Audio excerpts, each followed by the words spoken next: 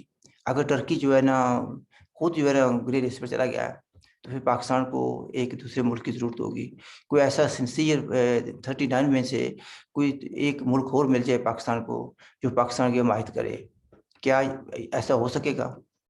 پاکستان کو تو شاید کوئی پاکستان کے کہنے پر تو کوئی حمایت شاید نہ کرے. یہ پاسبلٹی ہے کہ چائنا کے کہنے پر کوئی دوسرا ملک جو ہے وہ پاکستان کی حمایت کر دے اور پاکستان بلیک لسٹ پر جانے سے بچ جائے. لیکن مبصرین یہ کہتے ہیں کہ جو حالات ہیں اسے نظر آتا ہے کہ پاکستان اس بار بجائے اس کے کہ وہ وائٹ لسٹ میں آ جائے وہ بلیک لسٹ میں چلا جائے گا. اس وقت گرے لسٹ میں بھی پاکستان کو ہونے سے کافی مسائل ہیں انٹرنیشنلی، کیونکہ بہت سے جو انٹرنیشنل انسٹیٹیوشنز ہیں وہ ان ملکوں کو قرضہ نہیں دیتے، اور اگر جو دیتے بھی ہیں تو وہ ان کی جو شرائط بڑی سخت ہوتی ہیں. اس لحاظ سے پاکستان کے لیے بڑا امپورٹنٹ ہے کہ وہ وائٹ لسٹ میں آئے. لیکن at the same time white list میں آنے کے لیے جن چیزوں کی ضرورت ہے وہ پاکستان شاید ابھی بھی کرنے کے لیے تیار نہیں ہے. ایک انٹرسٹنگ بات یہ بھی آتی ہے کہ جو فیٹف کے چیف ہیں وہ کہتے ہیں کہ انڈیا جو ہے وہ عام طور پر پریشر ڈالتا ہے کہ پاکستان کو گرے لسٹ میں رکھا جائے یا ادھر لے کر جایا جائے بلیک لسٹ میں. اب لیکن وہ کہتے ہیں کہ جو فیٹف کے چیف ہیں وہ کہتے ہیں کہ FATF is a technical body and we take over decisions by consensus.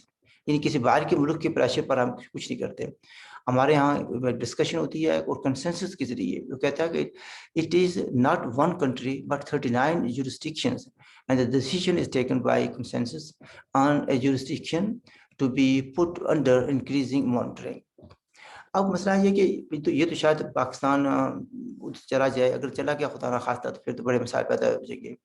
میں اس لیے بھی کہہ رہا ہوں کہ اگر پاکستان جائے گا پاکستان کے لیے مسائل پیدا ہوں گے تو جو علاقہ جموں کشمیر کا پاکستان کے کنٹرول میں ہے، جس جگہ میں رہتا ہوں اس کو آزاد کشمیر کہا جاتا ہے، حالانکہ آزادی نام کی کوئی چیز نہیں ہے لیکن آزاد کشمیر کہا جاتا ہے. گلگت بلتستان بھی جو ہے نا وہ بھی ہمارے ریاست جموں کشمیر کا حصہ ہے. تو ہمارے مسائل میں بھی اضافہ ہو جائے گا. کل میری ایک بات ہوئی ہے مظفر آباد سے ایک دوست سے، تو وہ کہتا ہے یار بھائی، میں نے اس میں ویسے کہا یار پاکستان کے اس کو یا آزاد کشمیر کے 11 بجے کا ٹائم ہوگا. میں نے پوچھا کیا کر رہے ہو؟ کہتا جی کھانا کھا رہا ہوں. میں نے کہا یار اس وقت؟ تو میں نے کہا اس کا مطلب کافی پیسے آ گئے ہیں آپ کے پاس، آپ دن میں 4 دفعہ کھاتے ہیں. کہتا ہے ایسا سچ پوچھیں تو میں صبح چائے کا کپ پی کر گیا تھا، کام پر رہا، گھر میں آٹا بھی نہیں تھا. تو جو پیسے ہوتے ہیں تھوڑے سے جو کمائی ہوتی ہے اس سے تو گیس بجلی نہیں پوری ہوتی. پھر اس نے مجھے قیمتیں بتانا شروع کر دیں. تو یہ حالت ہے. اس لیے ہم کہتے ہیں کہ اللہ کرے کہ پاکستان بلیک لسٹ میں نہ جائے، چونکہ پاکستان کی بلیک لسٹ جانے سے ہمارے مسائل میں کمی نہیں ہوگی، اضافہ ہوگا. یعنی جو ہماری اپنی بھی مجبوری ہے. اور پھر یہ ہے کہ پاکستان کے عوام کو جو تکلیف ہوگی اس کا ان کو ہماری تکلیف کا احساس ہے یا نہیں ہے؟ ہمیں احساس ہے پاکستانیوں کی جو تکلیف کا. پاکستان کی جو رولنگ ایلیٹ ہے وہ ڈفرینٹ کیٹیگری میں آتی ہے. ان کے جو مسائل ہیں ان سے ہمیں کوئی ہمدردی نہیں ہے، کیونکہ انہوں نے ہمارے لیے بھی مسائل پیدا کیے ہوئے ہیں اور پاکستانیوں کے لیے بھی مسائل پیدا کیے ہوئے ہیں. لیکن آرڈنری فوکس آف پاکستان میں سمجھتا ہوں کہ ان کے ساتھ بھی ناانصافی ہو رہی ہے. وہ جو ہے نا وہ بھی سفر کر رہے ہیں اور ہم بھی سفر کر رہے ہیں. اس حوالے سے میں نے ایک پروفیسر صاحب سے بات کی جو بل گیٹس صاحب تشریف لے کے تھے پاکستان میں. تو میں نے پوچھا یہ کیوں لے کر گئے تھے؟ تو میں نے بھی سنا ہوا تھا کہ کوئی $1 بلین کا مسئلہ ہے. انہوں نے سنا ہے کہ عارف علوی صاحب کو دیے تھے، کیا بھی پولیو کے سلسلے میں دیے تھے. تو پاکستانیوں کو پیسہ لینے کا تو طریقہ آتا ہے، لیکن اس پیسے کا استعمال اس طرح نہیں کرتے جس طریقے سے ان کو دیا جاتا ہے، یا جس مقصد کے لیے، جس پرنسپل یا جس آبجیکٹو کو اچیو کرنے کے لیے وہ پیسہ دیا جاتا ہے. سنا ہے کہ اس نے کہا تھا بھائی یہ پیسہ مجھے واپس کرو چونکہ آپ نے جو کام نہیں کیا جس کا آپ نے وعدہ کیا تھا. یہ بھی سنا ہے کہ اس کا تعلق بھی بلیک لسٹ سے ہے.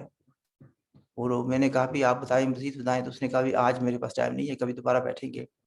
تو بلیک لسٹ جو ہے نا اگر خدا نخواستہ اس میں چلا گیا Pakistan, then that means there will be serious problems for people of Pakistan as a state and for people of Jammu Kashmir.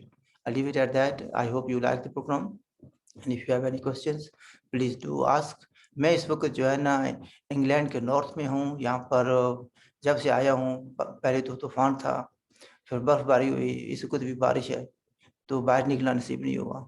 تو ہم یہی کہتے ہیں کہ ہم مری میں آئے ہیں لیکن موسم یہاں کا بہت خراب ہے. ہماری طرف سے خدا حافظ. And look after your self.